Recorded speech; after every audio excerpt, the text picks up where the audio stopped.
Þá það þriðji dagskrárliður, sérstakur húsnæðisstuðningur reglur. Bæjarfulltrúi Sigríður Huld tekur til máls.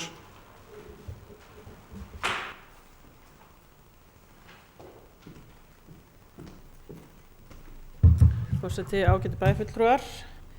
Hér liggur fyrir fjórði liður úr fundargerð frá velferðarráði síðan 7. mars síðastliðinn og bæjarráði frá því 15. mars og þetta eru sem sagt reglur sérstakan húsnæðisstuðning og breytingar á þeim reglum. Þar sem að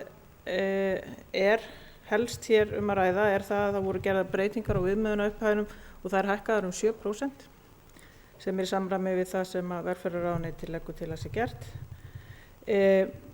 Stærsta breytingin í þessum reglum eru í 5. kafla þar sem að ekki lengur gert ráð fyrir því að umsækjendur þurfi að sækja endurnýjun árlega. Þannig að það svona helsta breytingin. Og það sem að þetta hefur svona fyrst og fremst í för með sér það að þetta einfaldar alla vinnu við þessar umsóknir bæði fyrir þá sem að þurfa að sækja og þá sem þurfa að vinna með þetta. En annars legg ég bara til að þessar reglur verði samþykktar hér. Takk fyrir. Bæjarfulltrúi Sigríður Huld hefur lokið máli sínu, orðið laust. Bæjarfulltrúi Guðmundur Baldvin hefur beðið orðið. Ég veit ekki hvað þetta orðið og það ekki ennþá skjali sem undir ekki rétt.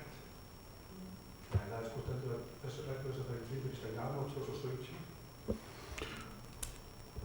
Þannig að það gildir frá 1. mars 2018. Já, það stendur í málinu hérna. Og undir liðnum, þannig að réttskjal verður bara undir þetta.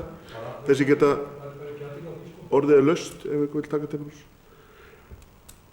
Þessu geta samþykkt eins og gefið merki. Það samþykkt samhljóða með 11 atkvæðum.